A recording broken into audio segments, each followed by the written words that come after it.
Gravando, muito bem. Então, sejam bem-vindos e bem-vindas à nossa Masterclass de Autorregulação Emocional e Construção de Autoestima. Eu estou muito feliz que você está aqui. Isso já demonstra que você é uma pessoa diferenciada e está buscando mais liberdade emocional. Então, você com certeza está no lugar certo. Eu já quero pedir para você pegar um papel, uma caneta, você sentar confortavelmente, deixar um copo de água também aí do seu lado. Gente, água é muito importante para nos momentos em que a gente estiver estudando, ou lidando com alguma informação que deu um tilt, deu um insight, é legal a gente tomar água para que isso possa fluir no nosso corpo, né? Aqui, como eu entendo o corpo, que não está separado da mente, não está separado das emoções, a gente precisa incluir esse corpo no processo. E é por isso que, inclusive, eu vou começar a aula aqui já com uma prática, então vou abrir aqui e compartilhar com vocês. E aí, também quero pedir se em algum momento esses insights que você tiver, essas viradas de chave fizerem sentido para você e forem importantes, você anote aí nesse papelzinho e compartilha comigo também aqui nos comentários ou lá no nosso grupo, que eu vou adorar saber como que isso chegou para você, ok? Então, para a gente começar aqui a nossa aula, eu vou propor uma prática. E aí, essa prática vai funcionar da seguinte forma: eu vou guiar uma história para você, e você vai prestar atenção na minha voz e no seu corpo, nas sensações físicas e emocionais que estão sendo geradas dentro dele. Se começar a ficar muito desconfortável, você pode pausar ou pular um pouquinho da aula mais para frente, tá bom? Então, eu vou pedir para que você se coloque aí num lugar confortável, feche os seus olhos, respire profundamente e comece agora a se visualizar em uma viagem. Imagina que você está viajando para uma praia bem diferente, foi tirar férias. Você chega nesse hotel que você escolheu para poder visitar essa praia, faz o seu check-in, você conhece o seu quarto, arruma as suas coisas e vai para a praia, que não fica tão longe assim do hotel. Então você resolve ir de a pé mesmo. Você vai caminhando até lá. E quando você chega na praia, você vê aquela água cristalina do mar, maravilhosa. E aí você abre a sua cadeira e fica aproveitando a praia deliciosamente, tomando um sol e sentindo a brisa suave no clima, sem se preocupar com nada. Até que te dá vontade de gravar um vídeo, fazer um story para mandar para sua família ou para os seus amigos. E aí, quando você vai mexer na sua bolsa, o seu celular não está lá. Logo, você começa já a lembrar que todos os seus cartões, os seus documentos estavam também junto com o celular. E aí você começa a tirar tudo da bolsa e revirar ela. E você se lembra que você pegou o celular quando você saiu do quarto do hotel. Então você começa a ficar um pouco preocupada e vai fazendo o caminho de volta, andando pela praia, observando a areia, olhando as ruas, cada cantinho ali do meio-fio, até que você chega na porta do hotel e a moça da recepção te chama e diz: Senhora, você deixou seu celular aqui no balcão da saída. Nesse momento, você pega o celular, checa todos os seus documentos e o cartão, tá tudo ali, tá tudo bem. E agora percebe o que acontece com o seu corpo nesse momento.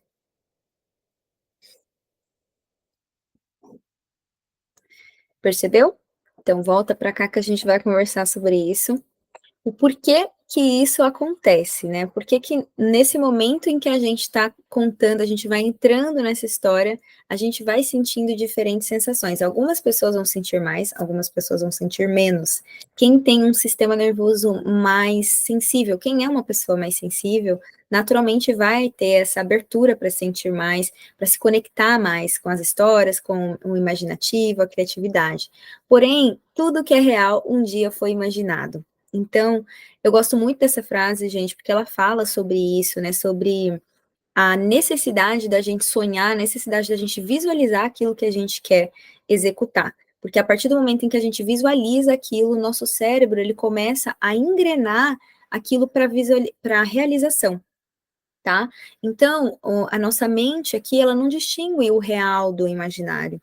O nosso inconsciente, ele sempre vai vir primeiro, e aí ele sempre vai trazer, então, as imagens, as emoções e tudo aquilo que está vinculado a essas emoções mais primárias do nosso corpo, tá?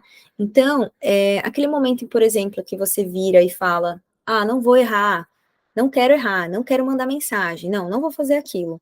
E aí, de repente, você está lá fazendo exatamente a mesma coisa. O que que é isso? É o seu inconsciente ultrapassando o seu consciente. Sua parte consciente diz que não quer errar, que não quer mandar mensagem, que não quer fazer tal coisa, mas lá no seu inconsciente você está visualizando, não entendendo esse não. Está visualizando o quê? Exatamente você fazendo aquilo, exatamente você mandando mensagem, exatamente você dizendo tal coisa, ou errando, né? Então, isso é o que faz com que a gente caia nessas sabotagens também recorrentes do nosso cérebro. E aí, quanto mais a gente tem esse arquivos de imagem, ou seja, quanto mais eu passei em cima de mim, e momentos em que eu falei que eu não ia fazer tal coisa, eu fiz, eu tenho esses arquivos lá no meu cérebro, eu tenho esses arquivos lá na minha mente, então fica um caminho muito mais aberto, muito mais automático para que eu possa criar novamente esse impulso e reagir daquela mesma maneira. Então, o que a gente precisa ter em mente? Que as emoções, elas vão chegar primeiro. Elas chegam primeiro, elas são muito mais rápidas e instintivas, porque é um processo reativo do corpo. As emoções é um processo que está totalmente relacionado com o nosso inconsciente. Elas vêm para nos contar alguma coisa sobre o nosso ambiente interno e externo. A gente não pode controlar as nossas emoções, mas a gente tem como lidar melhor com elas. Isso que serve a autorregulação, para que a gente possa transformar a nossa maneira de lidar com as emoções de uma forma mais adaptativa e saudável. Então, tem muita gente que pensa, por exemplo, isso é um mito, né? As pessoas acreditam que ser maduro significa você controlar todas as emoções, você ser super rígido, fechado, quando, na verdade, a maturidade emocional, ela está muito mais relacionada com um outro conceito, com a flexibilidade mental, com a gente ser capaz de poder nos aceitar, de poder se flexibilizar, da gente poder lidar melhor sem negar aquilo que a gente sente. E a gente vai falar um pouco bastante sobre isso aqui hoje e sobre os pilares da autoestima, que já já nós vamos chegar lá também. Então, no momento em que a gente começa a visualizar ali, né, a falta do telefone, a gente já começa a gerar o quê? Uma preocupação. Porque nesse momento eu estou entendendo, o nosso cérebro instintivo, as nossas emoções instintivas está entendendo que está sob perigo, que está passando por uma situação que precisa ser ativado, nosso corpo precisa de ativação, eu preciso reagir, eu preciso ação, atividade. Então, o que que acontece? Nesse momento, as nossas emoções se carregam. Então, eu fico hiperativada, né? E aí, nesse momento em que eu fico mais tensionada, porque eu fico mais alerta, em estado de alerta, porque eu preciso realmente tomar uma atitude enquanto aquilo. E aí, isso é completamente normal, porque essa emoção está avisando para o nosso corpo que ele precisa se mexer, que ele precisa tomar uma atitude, fazer alguma coisa. Então, a autorregulação emocional é a nossa capacidade de gerenciar e manejar essas emoções de uma forma a expressar um comportamento adequado e adaptativo em situações emocionalmente intensas. Por quê? Porque numa situação dessa que é um celular, eu posso ficar ativada no sentido de tipo, vou procurar o celular, mas no momento em que eu pego o celular, eu relaxo e pronto.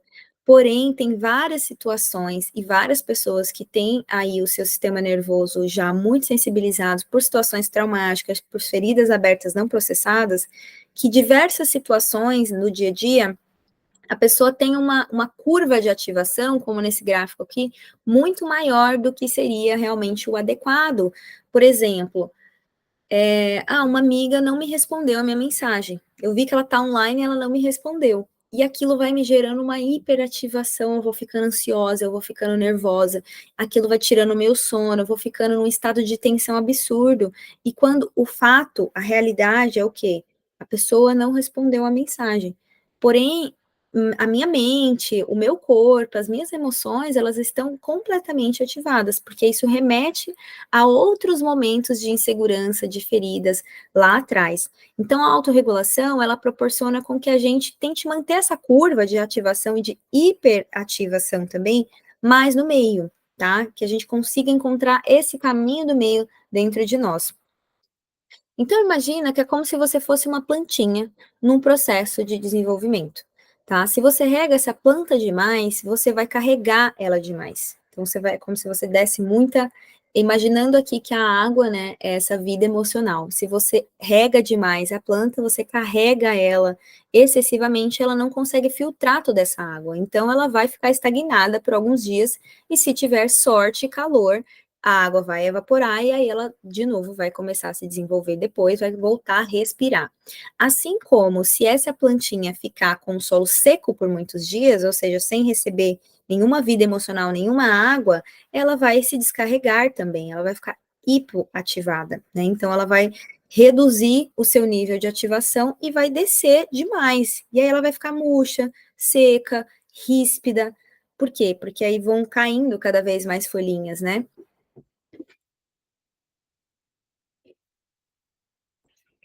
E aí, fazendo um paralelo aqui sobre essa questão de ficar ríspida, seca demais ou úmida demais, a gente pode trazer essas duas energias psíquicas, que é o masculino e o feminino dentro de nós. Então, a gente tem o masculino e o feminino, gente, todo ser humano tem, seja homem, seja mulher, seja bi, seja trans, seja o que for. Todos nós temos a nossa parte, a nossa instância psíquica do feminino e do masculino dentro de nós. E aí é como se a gente tivesse um homem e uma mulher interior, entende? E aí essa mulher, a mulher que nasce biologicamente mulher, ela é como se ela tivesse duas partes do seu feminino para uma parte do seu masculino. E aquele que nasce homem, biologicamente falando, é aquele que tem duas partes do masculino para um do feminino. E isso pode ser modificado ao longo da vida, porém, essas duas instâncias, elas vão estar mais fortes no nosso corpo por conta dos hormônios, por conta da nossa própria biologia. Isso aqui é só um exemplo para ficar mais palpável, tá? Então, como o simbolismo da água, representando essa vida emocional, nessa metáfora que eu usei em relação à plantinha, quando a gente está encharcado demais, é como a gente estivesse, é como se a gente estivesse carregado de emoções, ou seja, inundado pelo nosso feminino, independente se você, de novo, seja homem ou mulher.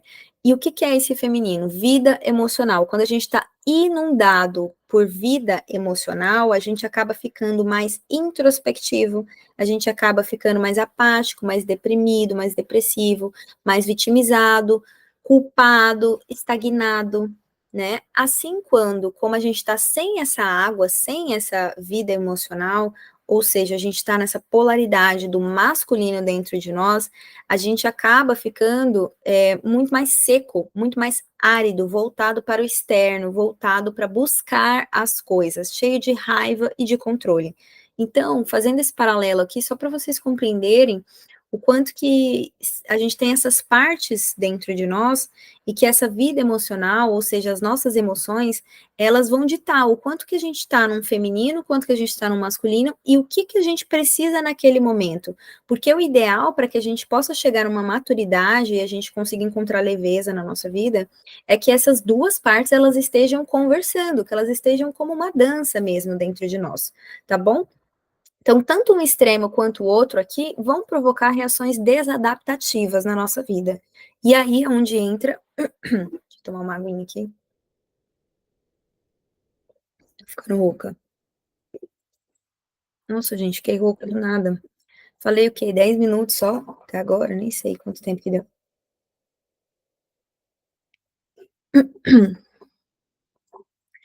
Bom, então tanto um extremo como o outro vai provocar essas reações adaptativas na nossa vida, tá? O que que são reações adaptativas? Que não nos fazem crescer, que nos levam cada vez mais para raiva, para opressão.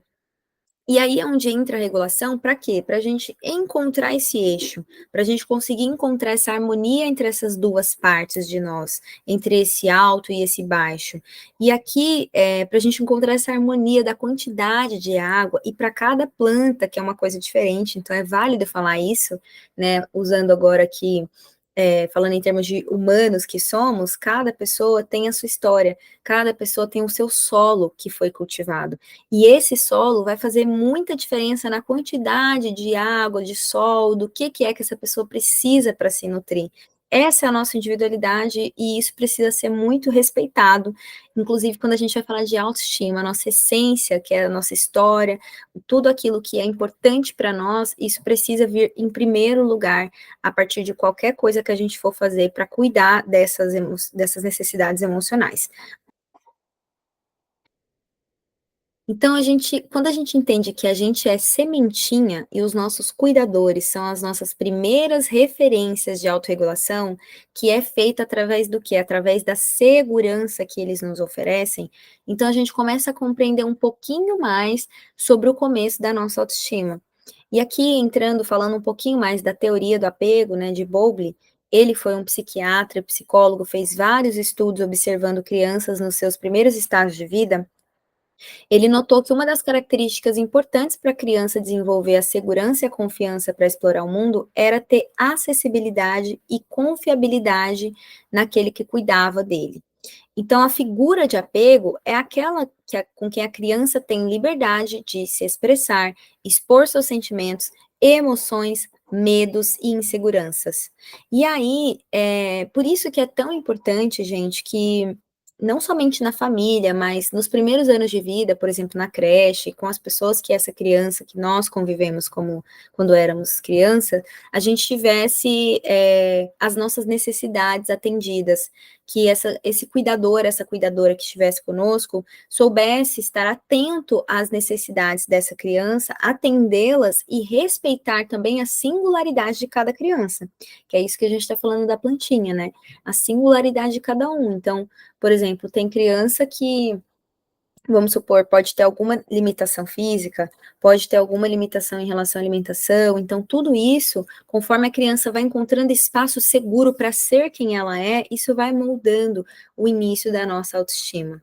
Quando isso não acontece, isso causa insegurança, medo na criança, e aí posteriormente isso vai ser vivenciado em outras áreas, em outras relações quando adultos. Então a gente não encontra esse espaço seguro para se expressar, e aí é onde a gente entra com uma série de questões que vai influenciar diretamente a nossa autoestima.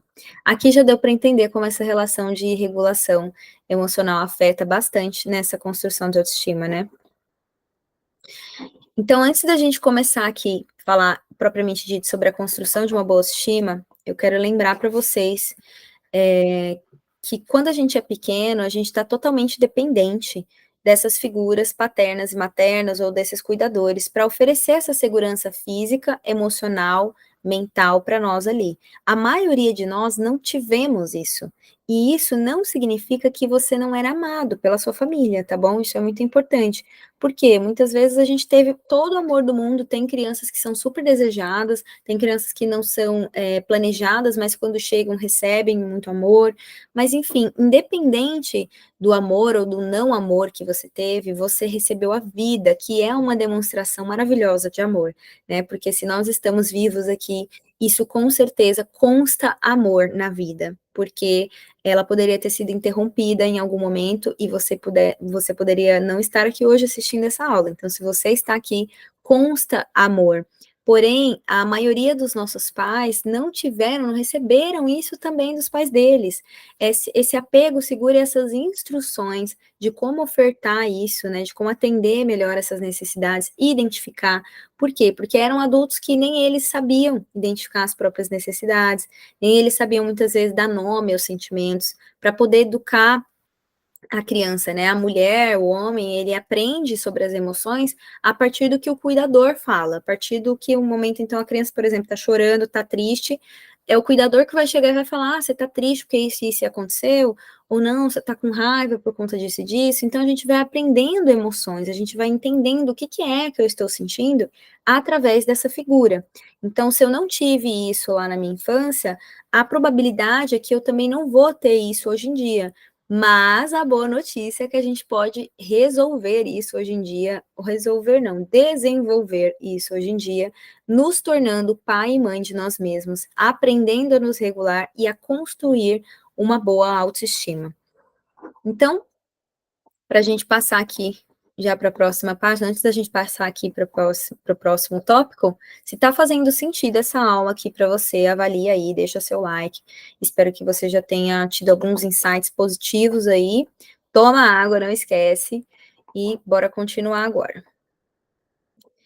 Então, vou utilizar aqui a teoria de Nathaniel Branden, que foi um psicólogo estudiosíssimo nessa área da autoestima, talvez um dos mais especialistas, e ele diz que a autoestima, quando a gente está plenamente internalizado com a nossa autoestima, isso significa que a gente tem uma vivência de que a gente é adequado para a vida, de que a gente é adequado para a vida e para as exigências que a vida tem com a gente.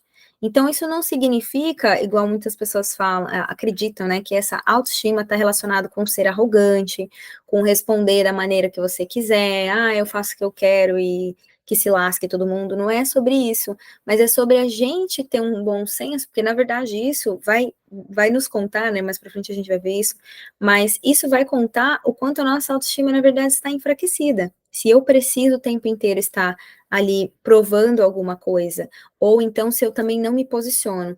A grande questão é que a autoestima, ela vem de um conceito interno, que eu tenho uma vivência interna de me sentir adequado para a vida e para essas exigências. Então, ele define aqui autoestima como, número um, confiança em nossa capacidade de pensar, confiança em nossa habilidade de dar conta dos desafios básicos da vida. Quais desafios básicos são esses?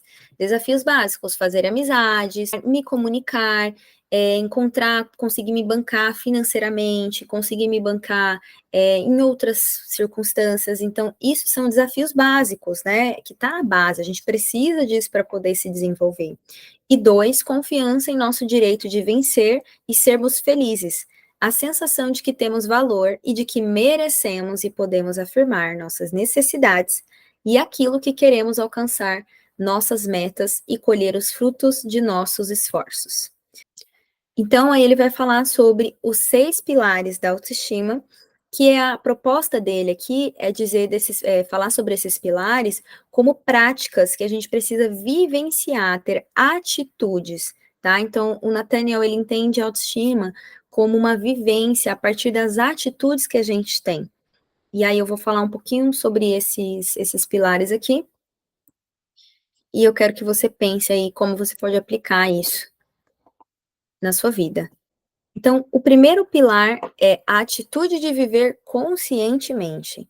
O que, que é viver conscientemente? Perceba que ele coloca aqui a atitude, porque não é uma meta que você vai colocar para amanhã e isso simplesmente vai acontecer sem você tomar realmente alguma atitude. Então, tomar atitude é uma ação interna, é você se predispor a isso. E aí, para isso, a gente precisa trabalhar a consciência. Como que a gente trabalha a consciência? Na presença, tá? Então, viver conscientemente é viver o máximo de presença no presente possível. A gente encontrar o máximo de conexão com o momento presente. Então, você aqui me ouvindo agora, você encontrar o máximo de conexão com a minha fala, de você estar comigo aqui, de você. Tem alguma coisa a ver com foco? Sim, mas tem a ver mais com você sentir todo o seu corpo, no momento em que você tá conectado com cada coisa. Por exemplo, se eu falei alguma coisa que te despertou ali uma emoção, lembra a prática que a gente fez lá no começo?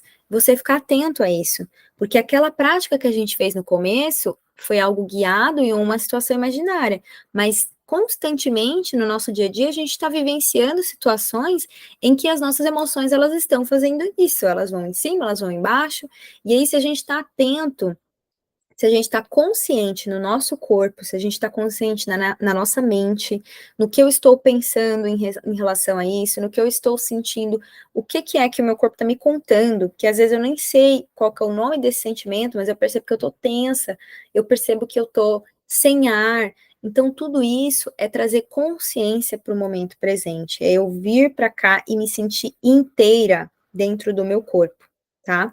Então, viver conscientemente significa querer estar ciente de tudo o que diz respeito às nossas ações, aos nossos propósitos, aos nossos valores, os nossos objetivos, ao máximo da nossa capacidade, qualquer que seja ela. E a gente começar a se comportar, então, de acordo com aquilo que a gente vê e de acordo com aquilo que a gente conhece. Então, por exemplo, eu estou tendo esse conhecimento aqui agora, para mim viver conscientemente, eu não vou simplesmente virar a página e abandonar isso quando eu sair daqui. Eu vou ter uma atitude, eu vou procurar meios de fazer alguma coisa com isso. Então, viver conscientemente é você viver o menos no automático possível. Porque quando você está no automático, você está no inconsciente. E aí é onde surgem padrões de sabotagem, é onde você muitas vezes faz, por exemplo, Ah, eu não sei por que que eu faço alguma coisa, isso é muito comum, gente. Pessoas que têm medo, receio de serem traídas, de terem têm muita desconfiança, né, essa ferida do abandono, lembra aquela questão do inconsciente lá? Elas estão constantemente pensando nisso, e aí elas agem de uma maneira automática a cocriar, né, como se elas estivessem criando essa situação ali, porque o inconsciente está agindo através dela, por mais que conscientemente ela não queira isso. Então, por isso que a gente precisa trazer essas emoções, esses pensamentos, levantar, ter esse autoconhecimento para que a gente possa cada vez mais sair do automático. Então, quanto menos a gente utilizar o automático na nossa vida proposital, que uma coisa é você usar o automático, por exemplo, para escovar o dente, para você tomar banho, são coisas que não vão fazer, não são grandes escolhas na sua vida, né? São coisas que a gente precisa fazer. Agora, no momento em que a gente for fazer escolhas, é importantíssimo que a gente esteja na consciência, tá? Então, esse é o primeiro pilar que ele fala. Segundo pilar, a atitude da autoaceitação. Então, o que que é a autoaceitação? Já é um pouco autoexplicativo, né, mas sem autoaceitação, gente, a autoestima é impossível. Por quê? De novo volta naquilo que eu falei lá sobre a questão da maturidade e das pessoas terem essa imagem mental de alguém que é maduro, de alguém que tem poder e confiança, ser uma pessoa, assim, que, nossa, a pessoa é completamente super poderosa. E isso é uma ideia completamente ideal, super distante do que é real. Quando a gente vem para o real, então a gente precisa trabalhar a autoaceitação, porque a gente entende que todos nós temos limitações. Eu tenho limitação, você tem limitação. E aí eu começo a trabalhar nas minhas falhas. Mas se eu não vejo as minhas falhas, de que maneira que eu posso modificá-las? Não tem como, né?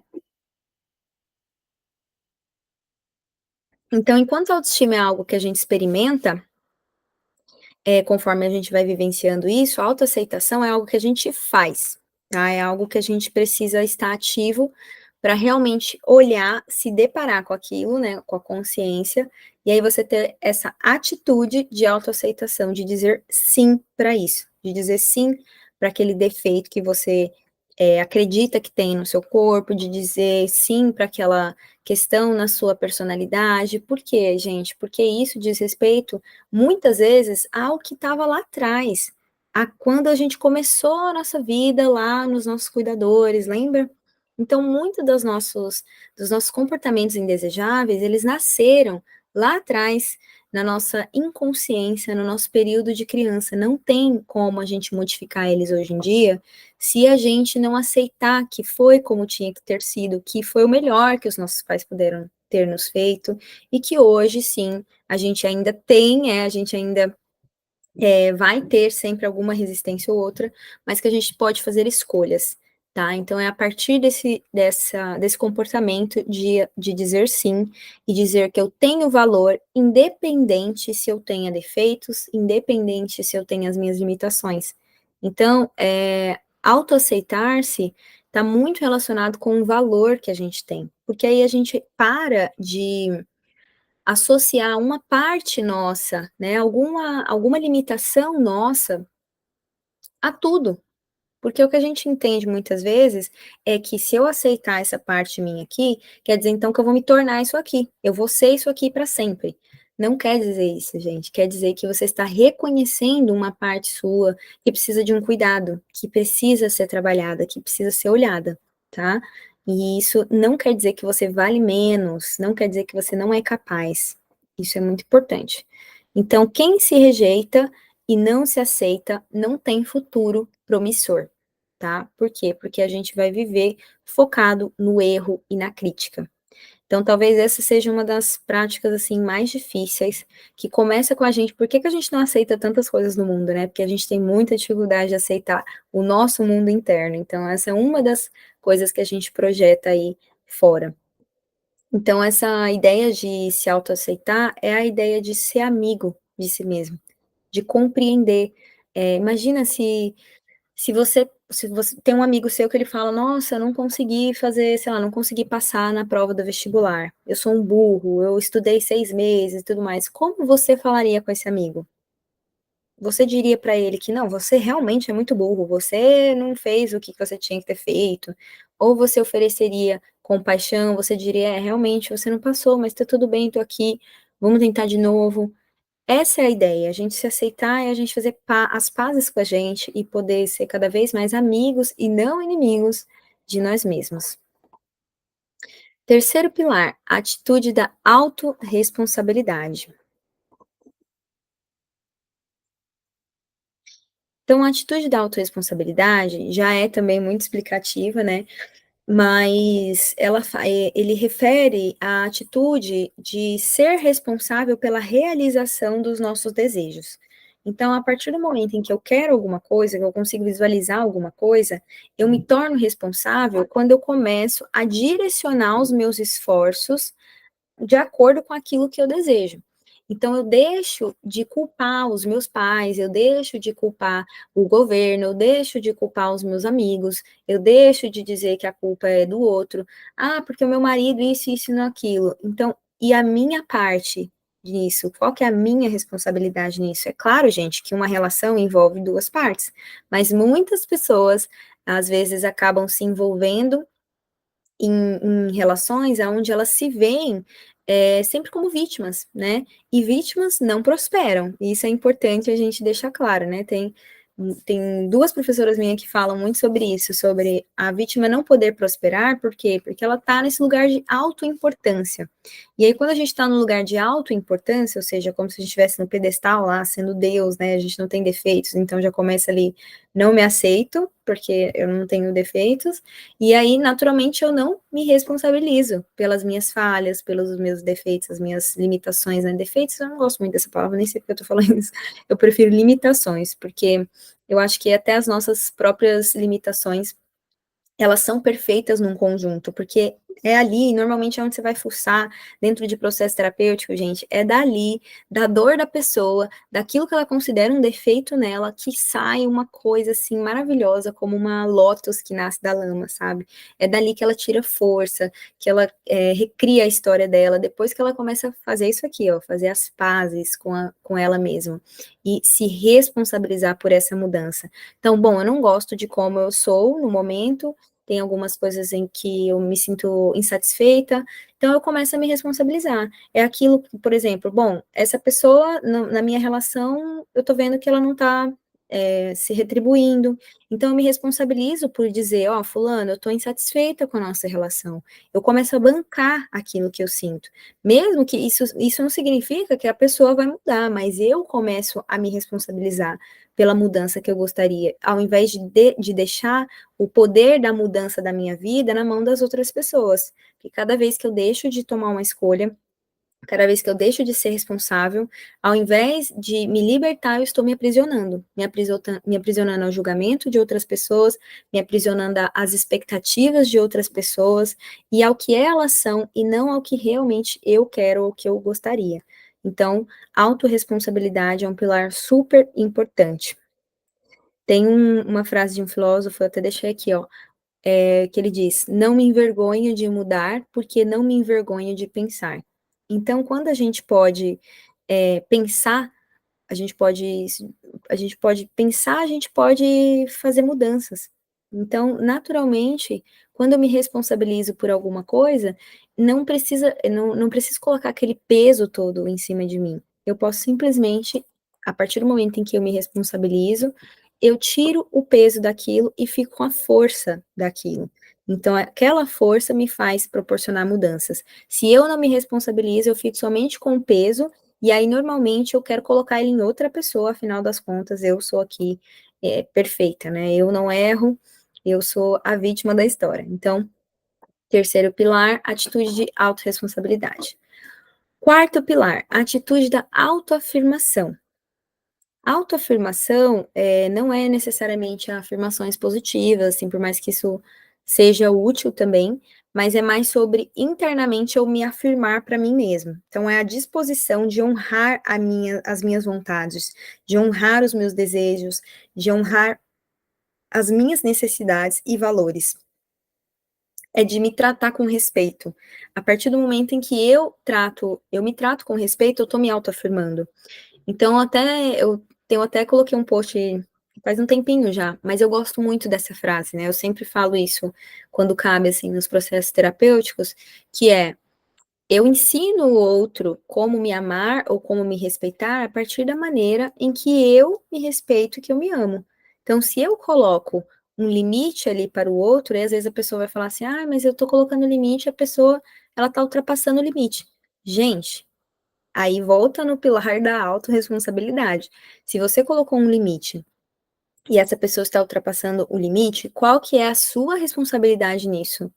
É em se retirar ou fazer de uma outra forma, colocar um limite às vezes mais rígido, é realmente se autoafirmar, é colocar o que que é certo para você ali, os meus valores, as minhas necessidades, e perceber se isso também está fazendo bem para você.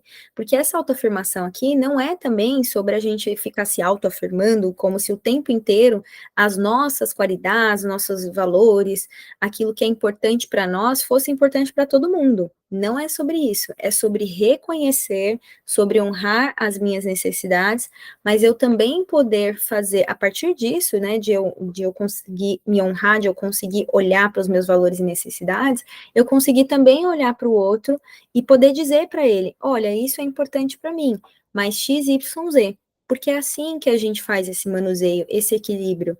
Não é simplesmente eu só colocando o que é importante para mim, ou eu simplesmente deixando de colocar o que é importante para mim, o que é valoroso para mim, quais são as minhas necessidades do momento, ultrapassando limites uma vez, duas vezes, três vezes, até que a minha autoestima vai indo para o beleléu, né? Então, a autoafirmação é aceitar e afirmar o que se é com as suas qualidades e com as suas limitações. Enquanto a autoaceitação ali está relacionada a essa questão de aceitar, né? A autoafirmação é você afirmar isso. Realmente, não, eu sou assim. Coisas que a gente é e que a gente pode e deve se autoafirmar, que muitas vezes a gente escapa. Coisas que a gente faz bem, talentos nossos, coisas que a gente tem facilidade de fazer desde criança. Muitas vezes a gente se sente mais reprimido, mais envergonhado de assumir as nossas grandiosidades do que os nossos defeitos ou limitações. Então, isso é necessário se autoafirmar, né? Por exemplo, eu tenho facilidade de escrita. Eu preciso falar sobre isso. Eu não vou me esconder, eu não vou fingir que eu não tô, que eu não tenho. Eu preciso dizer, essas são as minhas qualidades. Mas em contrapartida, eu não sou muito boa em matemática. Eu falo isso também abertamente. Quando eu digo eu sou, então não quer dizer que eu estou encerrada nisso, mas quer dizer que esse ponto aqui agora não me incomoda. Então eu posso dizer, por exemplo, hoje em dia, dentro do meu contexto, que eu tenho dificuldade em matemática, que para mim não vai fazer mera diferença nenhuma. Eu posso procurar alguém que seja um contador, que tenha mais experiência e que tenha mais habilidade com números.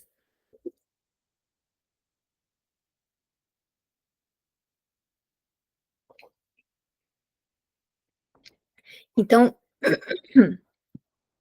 a autoafirmação é a gente poder falar sobre aquilo que a gente é, sem a necessidade de esconder ou de se falsificar, sendo coisas positivas ou sendo coisas também não tão positivas assim. Quinto pilar, atitude da intencionalidade. Eu gosto muito de entender esse pilar aqui, essa palavra, na verdade, como o in de inconsciente, então o nosso inconsciente sendo exposto ao nosso consciente, e a partir disso a gente gerindo ações para que a gente possa transformar isso num novo padrão.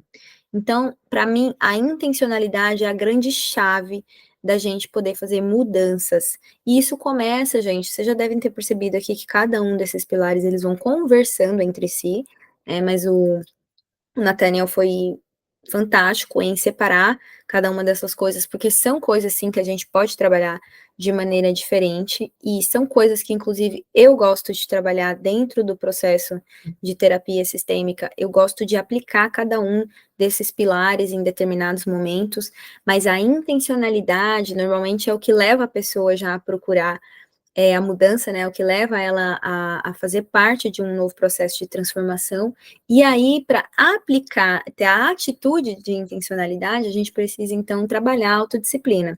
O Brandon vai dizer que é necessário desenvolver dentro de nós a capacidade de autodisciplina, e que isso envolve o quê?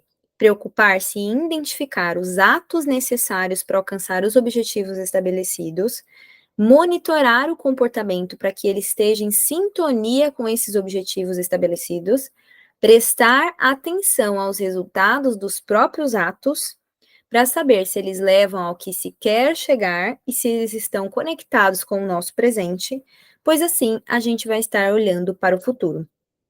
Eu gosto muito dessa abordagem dele, porque conversa muito com a terapia sistêmica, e um pouquinho das ordens do amor, assim, o que que a gente trabalha nessa visão sistêmica de olhar para a vida, de olhar para frente, olhar para o mais. Então, precisa estar relacionado, o que a gente está fazendo no aqui e agora, precisa estar relacionado com o mais que a gente quer vivenciar.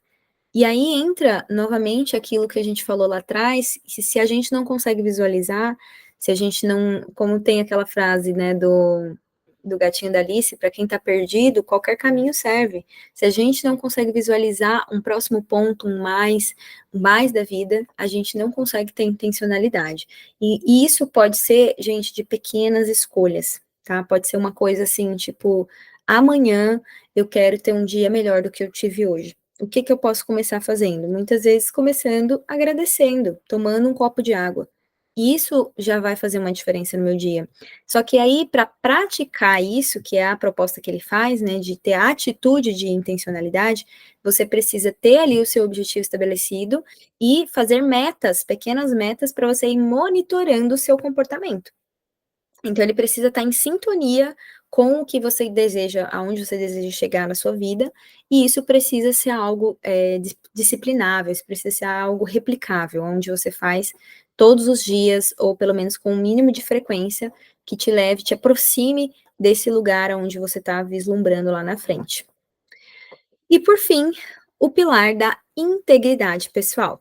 Então a integridade, no meu ponto de vista, a integridade é aquilo que a gente busca quando a gente vai procurar uma terapia, quando a gente vai procurar, um relacionamento. Sempre que a gente vai buscar uma segunda parte, seja relação com os nossos familiares, seja ir num grupo, seja, sei lá, ir num show, enfim, sempre que a gente vai buscar integração com outras pessoas, a gente está buscando também a nossa integridade pessoal. Mas muitas vezes a gente acaba fazendo isso fora, muito mais no masculino, lembra que eu falei sobre feminino e masculino ali? O masculino é essa parte de fora, o externo, buscar. O feminino é essa parte de dentro. Muitas vezes eu estou buscando tudo que eu quero aqui fora, mas internamente eu não consigo me oferecer segurança, eu não consigo me oferecer limites. Então, eu estou buscando, por exemplo, aqui fora, alguém que me diga o que eu preciso fazer, mas internamente eu não consigo reconhecer o que é importante para mim. Então, se alguém me fala, por exemplo, que tomar determinado chá para uma doença é bom, eu não consigo me conectar com a minha parte, a minha experiência, se isso é bom mesmo ou não para mim. Ou ainda buscar, novas alternativas a isso, né. Então isso faz parte da integridade pessoal. É a gente conseguir juntar essas partes, o que vem de fora com o que está dentro. E aí a gente unir, fazer uma costura com isso. Cada vez mais que a gente tem coerência entre aquilo que a gente pensa, entre aquilo que a gente sente, entre aquilo que a gente quer, e com as nossas ações, então a gente está buscando integridade. A gente está começando a costurar essas partes. E aí ele vai dizer, né, que a integridade é a integração dos ideais, das convicções, dos critérios, das crenças e dos comportamentos.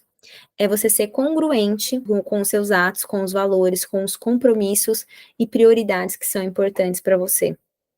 E aqui é preciso ter autoconsciência e ter autorresponsabilidade. É você ser íntegro com você mesmo, admitindo as suas falhas sem culpar os outros, entender o porquê que a gente faz aquilo que a gente faz, reconhecer os nossos erros e pedir desculpa, reparar danos causados e se comprometer intencionalmente a agir de forma diferente. É você agir com os demais da maneira que você gostaria que agisse com você. Então, nesse momento, é a gente pensar, bom, um dos meus valores é honestidade, é lealdade, mas aí quando eu estou frente a uma situação em que eu tenho, vamos supor, o meu chefe, uma pessoa que eu gosto muito do meu trabalho, será que eu vou trazer essa honestidade à tona? Será que eu vou dizer realmente que aquela pessoa fez alguma coisa que não foi adequada? Então, é nesse momento onde a gente precisa pesar tudo isso, a gente precisa juntar essas partes e pesar na balança ali, lá do nosso feminino e masculino, razão e emoção, o que é que nesse momento é possível de ser dito, aonde eu não corrompa os meus valores, mas que eu também consiga ser íntegro com isso que está acontecendo aqui fora, com a minha presença nesse ambiente, como é que eu posso trazer essa parte minha interna para a parte externa? Se eu estou nessa relação, essa relação, eu sinto que a minha necessidade de segurança, a minha necessidade de afeto, ela não é atendida, mas eu estou no mundo das ideias aqui. É quando eu estou aqui querendo estar na relação, mas eu não sinto que a relação está me nutrindo. Então, de que maneira que eu posso pesar isso? Trazer uma conversa, abrir e respeitar, principalmente, esses valores, respeitar as minhas necessidades.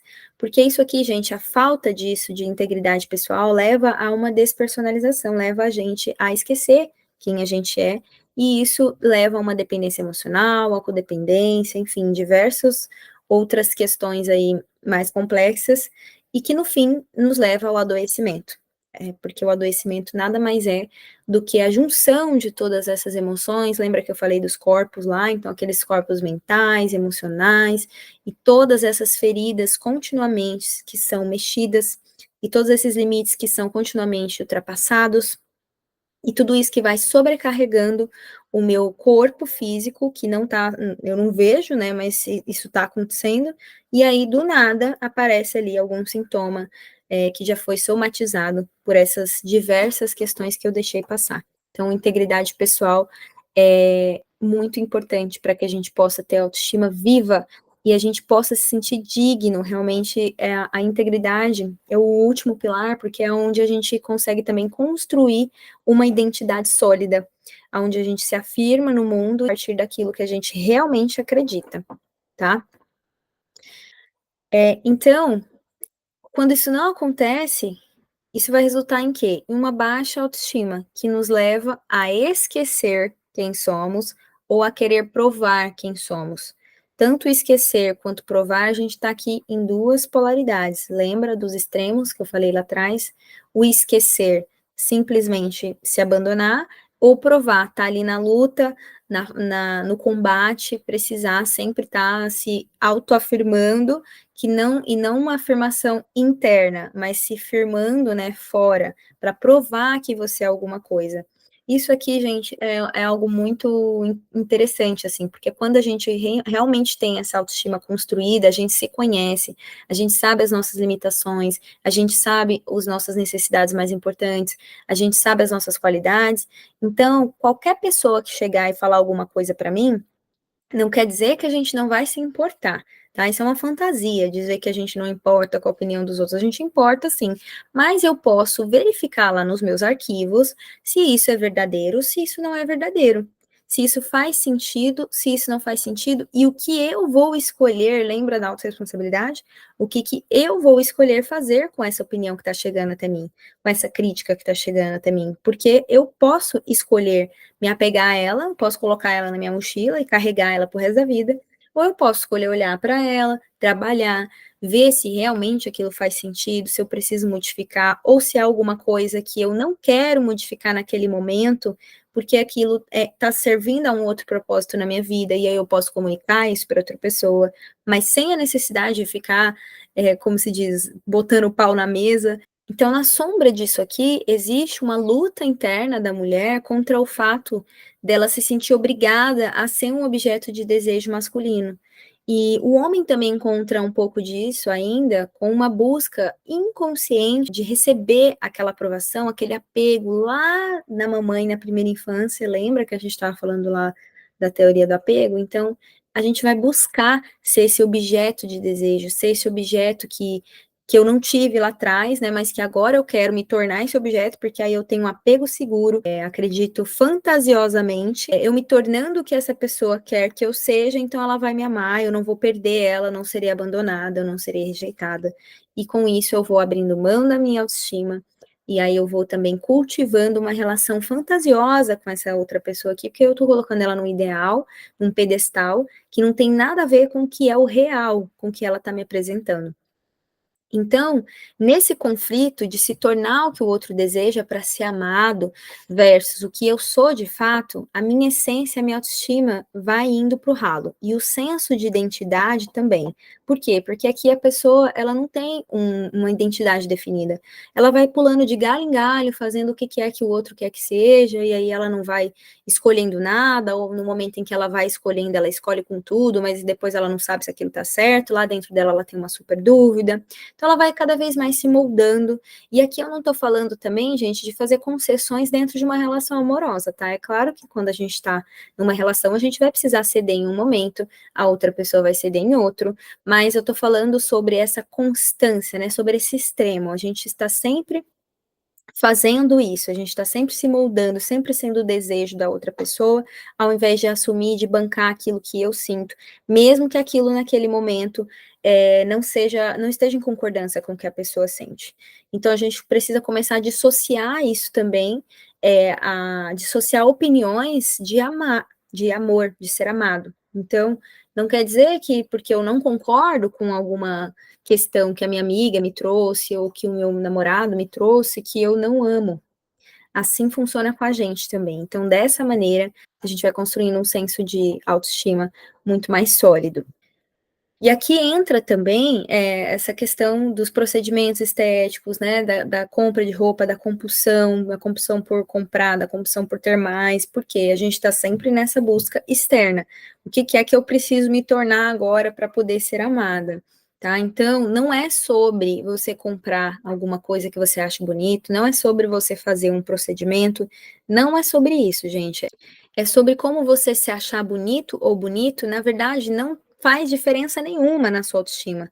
Porque você pode até se achar bonita, mas lá dentro você pode sentir uma insegurança tremenda. Você pode estar ali com todos os procedimentos, com tudo aquilo que você sonhou sempre conquistar, mas ali dentro está uma insegurança, porque isso está lá na raiz e isso não foi cultivado ao longo da sua vida. Então, é muito mais sobre a gente poder reconhecer o que é que eu preciso de verdade, sobre a gente poder bancar também o nosso desejo de querer ser amado, e a gente poder principalmente começar com a gente mesmo, se amando, se olhando, se aceitando. E aí sim, essas coisas que vão chegando depois, vai vindo como um bônus, e não como o que é o principal. Porque quando a gente põe isso no principal, a gente coloca isso no superficial, né? Como se a minha autoestima tivesse simplesmente nessa capa. E as indústrias de beleza, de cosméticos, né, o mercado estético se favorece muito com isso, e tá tudo bem, eu acho que é super útil para a gente, mas antes disso, a gente precisa olhar de uma maneira mais profunda o que é que está levando aquela mulher a fazer isso? Será que ela tá bem com ela mesma e ela tá fazendo porque ela quer ficar melhor ainda? Ou será que ela tá péssima e ela tá tentando encontrar em alguma coisa fora dela aquilo que ela só pode encontrar dentro? Então é muito mais sobre isso, porque senão a gente vai estar sempre procurando a próxima coisa que vai me fazer sentir bem, a próxima coisa que vai me fazer ter a falsa sensação de que agora eu tô completa, de que agora eu tô bonita, de que agora o outro vai me desejar, tá? Então a mulher, ela, especialmente, ela experimenta mais a angústia desse vazio, a angústia de estar sempre em busca dessa próxima coisa, desse próximo algo, e quando ela não olha para essa angústia, ela não olha para esse vazio, ela se sente obrigada a fazer tudo, a ter tudo, a precisar ser tudo, a precisar entender tudo, a ser uma ótima mãe, a ser uma ótima esposa, a ser uma ótima não sei o que lá, a ser uma mulher linda, a ser não sei o que lá, a ser dona de casa, enfim, ela se coloca nesse pedestal totalmente fantasioso e idealizado. Enquanto ela não olha para a realidade e faz as pazes com essa realidade, então ela não encontra uma paz dentro de si, tá? Então a mulher, ela encontra a sua liberdade quando ela pode mergulhar em si mesma e fazer as pazes com o que é possível, escolhendo soltar o controle e abandonando projeções do que esperam dela. Aqui, especialmente, projeções dos pais ou até mesmo amigas que são muito importantes também, tá? A mulher, ela vai encontrar essa liberdade quando ela puder mergulhar em si, ou seja, ela compreender quem ela é, ela ter esse autoconhecimento, fazer as pazes com o que é possível dela ser naquele momento, eu consigo oferecer isso agora, eu não consigo. Eu consigo, por exemplo, nesse momento ser uma ótima empresária, mas a minha casa está ficando um pouquinho de lado. Então ela fazer as pazes com o que é possível para ela e escolher soltar o controle, de querer ter tudo organizado daquela maneira, do jeito dela, da forma que ela quer, naquele momento. Isso serve tanto para homens quanto para mulheres, tá, gente? Mas eu estou falando aqui direcionado para mulheres, porque é o meu público de especialidade, são as mulheres com quem eu lido mais, é elas que eu estudo mais também. Então, eu sei que para nós, me incluindo nesse grupo, é muito mais difícil fazer essa soltura. Então, a gente precisa de quê? De lugares que nos proporcionem isso. Para mergulhar em si mesma, fazer as pazes com o que é possível e soltar o controle, a gente precisa de espaço seguro que sustente essas transformações. Então, o que que é um espaço que sustenta a transformação? É um espaço onde a gente pode desabrochar, é como se fosse um útero, né? Então, todos esses espaços que eles lembram o útero são espaços que é onde a gente tem ali tudo que a gente precisa para poder crescer, para poder se desenvolver, ser quem a gente é, mas agora numa outra instância, mas agora como adultos, mas agora escolhendo, mas agora assumindo as responsabilidades e não sendo julgada, criticada, se sentindo errada por ser quem você é, se sentindo errada por sentir o que você está sentindo, mas sim que você possa simplesmente se expressar, que você possa ter esse acolhimento, que você possa encontrar essa segurança para ir desenvolvendo essa autoestima, para ir desenvolvendo essa nova identidade, para descobrir quem você quer ser. Então, isso é sustentar a transformação. Então, por isso que nos meus trabalhos, tanto individuais quanto em grupos, eu sempre vou conduzindo a pessoa a se convidar a soltar o controle. Tanto homens quanto mulheres, cada vez mais aí relaxando. E a gente só solta o controle aonde? Em um espaço seguro, onde a gente pode sentir que pode ser nós mesmos. Então, ao mesmo tempo que você vai abrindo mão do controle, você também vai sentindo que você está dominando mais a sua vida, porque agora você passou a ter mais contato com as suas emoções. Você passou a reconhecer elas, você passou a se autoconhecer mais, a saber o que causa elas, o que é que mexeu naquela feridinha ali, e a se libertar dessas projeções de conceitos e crenças que já não servem mais para a evolução, que já não servem mais para quem você quer vir a se tornar. E aí trazer aquele ponto, né, da intencionalidade, virar essa chavinha, começar a trabalhar com metas, acompanhar o seu comportamento, a monitorar as suas habilidades, aquilo que você vai construindo. Então, nesse momento, eu quero convidar você que está assistindo essa aula e é mulher a participar do nosso grupo de desenvolvimento feminino, o Círculo Fonte Amarela. Lá dentro é o lugar onde a gente estuda diversos temas do universo feminino, universo físico, emocional, mental da mulher, e a gente realiza práticas de cura, conexão, expansão de consciência, onde a gente vai fazendo exercícios de autoconhecimento, a gente vai tendo trocas com todas, e isso proporciona o quê? Vínculo, gente. Então, vínculo de confiança, vínculo de segurança, um espaço seguro, onde todas as informações ficam confidenciais ali, a gente vai trocando. Tem alguns, os encontros eles ficam gravados, mas aí eu normalmente libero as partes que não têm tantas informações pessoais lá dentro da plataforma. Então, a gente tem encontros quinzenais e na plataforma tem diversas aulas ali, falando sobre a construção dessa mulher, da maturação psíquica da mulher, sobre a visão de Jung e outros teóricos também, então eu vou trazendo um pouquinho de cada coisa, e isso tudo por um valor simbólico de 6 vezes de R$ 77,25, tá, gente? Ou 420 à vista o ciclo.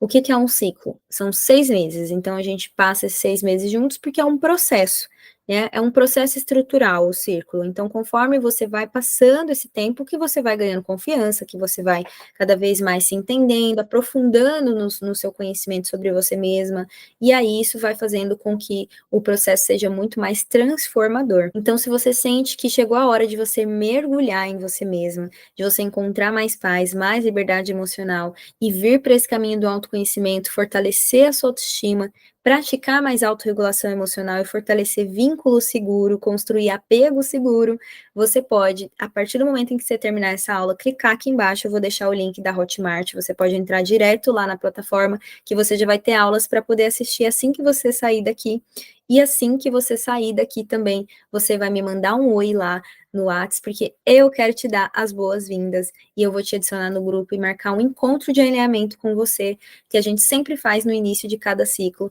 antes da gente poder ter o nosso próximo encontro. Então, essa aula vai ficar disponível por pouco tempo. Depois ela vai lá para dentro da plataforma, mas se você chegou até aqui e ela serviu de alguma forma para você, se ela virou alguma chave aí, se fez você compreender um pouquinho mais, se facilitou um pouco o seu processo de liberdade emocional, de autoconsciência, então compartilha comigo, eu vou adorar saber como é que essa aula chegou aí para você e como é que todo esse conhecimento pode ter mexido aí no seu processo de autoconhecimento. E aproveite essa nova camada de liberdade emocional que você acabou de acessar tendo conhecimento a isso e continue essa jornada de autoconhecimento com ou sem ajuda. Se você precisar de ajuda, pode contar comigo. Então, deixa seu like aí, deixa comentário. Se tiver alguma dúvida sobre o grupo também, eu vou responder lá no WhatsApp. Se você não tiver no WhatsApp, é só clicar no link da minha bio e acessar lá. E a gente se vê, então, nos próximos capítulos. Um beijo.